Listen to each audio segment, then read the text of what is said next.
સાંઈધામ સેવા સમિતિ દ્વારા અમદાવાદ એજ્યુકેશન ગ્રાઉન્ડ ખાતે 26મી નવેમ્બરથી તેમજ 24મી ડિસેમ્બર 2011ના રોજ કનકેશ્વરી દેવીની નિશ્રામાં ભાગવત કથા તથા સર્વજ્ઞાતિ સમૂહ લગ્નનું વિરાટ આયોજન કરવામાં આવ્યું છે। ભાગવત કથા 15મી ડિસેમ્બર સુધી ચાલશે। સર્વજ્ઞાતિ સમૂહ લગ્નમાં કુલ 151 યુગલો પ્રભુતામાં પગલાં પાડી નવજીવનની શરૂઆત કરશે। આ આયોજન સફળ બનાવવા અત્યારથી જ ભારે જહેમત ઉઠાવવામાં આવી રહી છે। આ અંગેની માહિતી સાંઈધામ મંદિરના महंत मोहनदासजी महाराजे आपी हती। 160 व्यक्ति दंपतिओ छे वो दरेक नातीना छे। हिंदू समाज में दरेक नातीना ब्राह्मण पण आया, पटेल पण आया, वाणिया पण आया, दलित पण आया, दरेक नातीना लोग।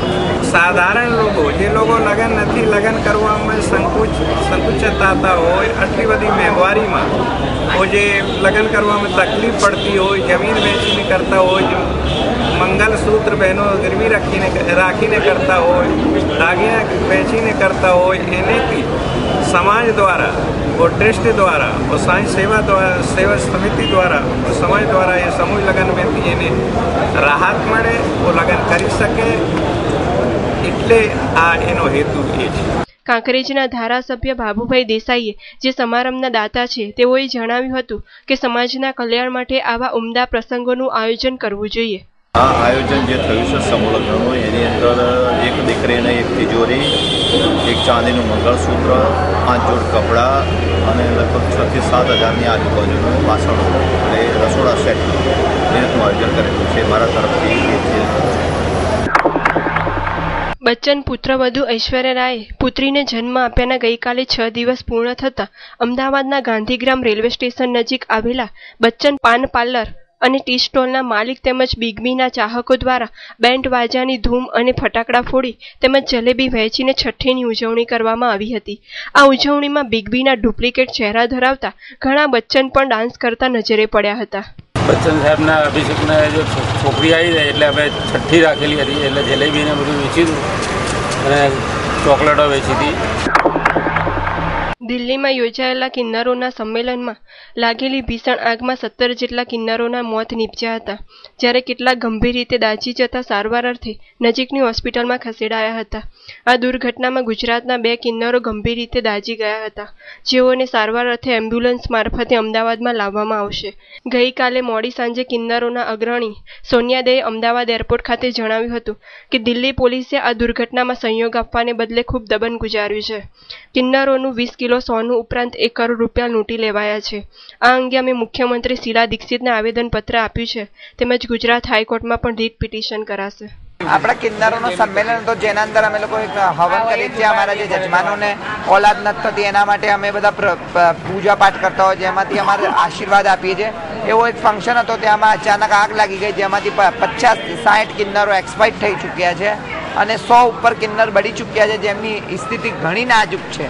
જે 90%, 80%, 75% અને 90% બળી ચૂક્યા છે, જેથી આપણા ગુજરાતના 3 કિન્નર બળી ચૂક્યા છે। અમારા ટોટલ સોનું અગર જોવા જઈએ તો 20 કિલો ઉપર કિન્નરોનું સોનું લૂંટાયું છે અને કરોડ રૂપિયા કિન્નરોના લૂંટાયા છે, જે પોલીસે જ લૂંટ્યા છે। કોઈ ફરિયાદ દાખલ નથી થઈ અને આ અંગે અમે મુખ્યમંત્રી શીલા દીક્ષિતને આવેદનપત્ર આપ્યું છે। નો વન કિલ્ડ જેસિકામાં માનસિક રીતે બોલ્ડ ભૂમિકા ભજવનાર અભિનેત્રી વિદ્યા બાલન અને ઇમરાન હાશમી તેમની આગામી ફિલ્મ ધ ડર્ટી પિક્ચરના પ્રમોશન માટે ગઈકાલે અમદાવાદના આંગણે આવ્યા હતા। બંને સ્ટાર્સે ચાહકોનો ઉત્સાહ અને ઉમળકો જોઈ ખૂબ ખુશ થયા હતા। વિદ્યા બાલન અને ઇમરાન હાશમી તેમની ફિલ્મને લઈને ઘણી બધી રસપ્રદ વાતો કરી હતી। વિદ્યાએ ઉલાલા ગીત ઉપર પોતાના ફેન્સને નચાવ્યા હતા।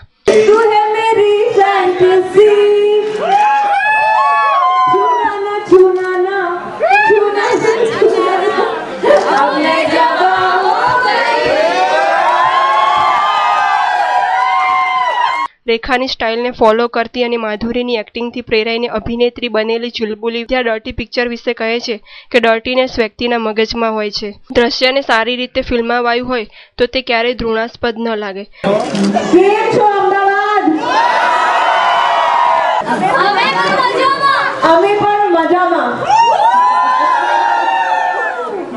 बहुत अच्छा लग रहा है। इतने सारे लोग हम लोगों से मिलने यहाँ आए हैं। अहमदाबाद में हमेशा यही होता है मैं 3-4 बार आए बढ़ता जाता है, तो thank you very very much. और 2 दिसंबर को डर्टी पिक्चर रिलीज हो रही है, देखने जाएंगे ना? मुझे यहाँ कुछ भी देखने का मौका नहीं मिला है, but a big big congratulations to Reliance Digital and my very best wishes. જ્યારે ગર્લ્સનો ફેવરિટ કિશોર બોય ઇમરાન હાશમીએ પણ ફિલ્મી ડાયલોગ બોલીને ચાહકોને ખુશ કર્યા હતા। બોલ્ડ સીન અંગે આ કિશોર બોય કહે છે કે તે જોવામાં જેટલા સરળ લાગે છે તેટલા જ ભજવવામાં મુશ્કેલ છે।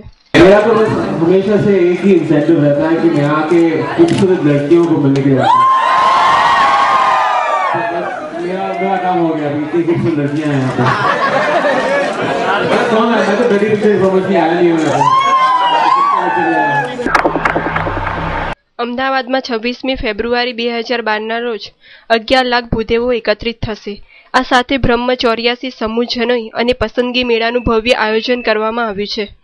સમાજના વિકાસમાં દરેક બ્રાહ્મણોનો મહત્વપૂર્ણ ફાળો છે, પરંતુ સંગઠિત ન હોવાને કારણે ભૂદેવોને એકત્રિત કરવાનું આયોજન કરવામાં આવ્યું છે। આ માટે રાજ્યભરના 20,000થી વધુ સ્વયંસેવકો રાત દિવસ મહેનત કરી રહ્યા છે। ફેસબુક મારફતે પંડિત ગ્રુપમાં 35,000થી વધુ ભૂદેવો રોજ 5 લાખથી વધુ બ્રાહ્મણોને આ કાર્યની સફળતા માટેનો સંદેશો આપી રહ્યા છે। આ નેટવર્કમાં 1 લાખથી વધુ ભૂદેવોને સામેલ કરવામાં આવ્યા છે। આ ભવ્ય સંમેલનમાં 1,111 બટુકોને નિઃશુલ્ક યજ્ઞોપવિત સંસ્કાર અપાશે, તેમજ 11,000થી વધુ લોકો વેવાઈ મેળામાં ભાગ લેશે। બ્રહ્મ 84 સંમેલનને સફળ બનાવવા લોકડાયરા અને ગ્રુપ મિટિંગોનું આયોજન કરવામાં આવ્યું છે। આજે યોજાયેલી પત્રકાર પરિષદમાં બ્રહ્મ સેના તરફથી બ્રહ્મ 84 સંમેલન અંગે માહિતી આપવામાં આવી હતી।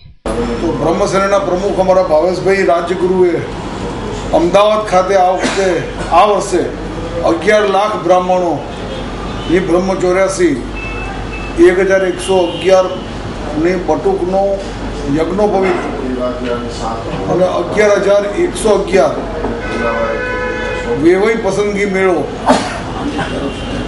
આ પ્રમાણેના કાર્યક્રમો અમદાવાદ ખાતે 26 ફેબ્રુઆરી 2012ના રોજ રાખવાનું નક્કી કર્યું।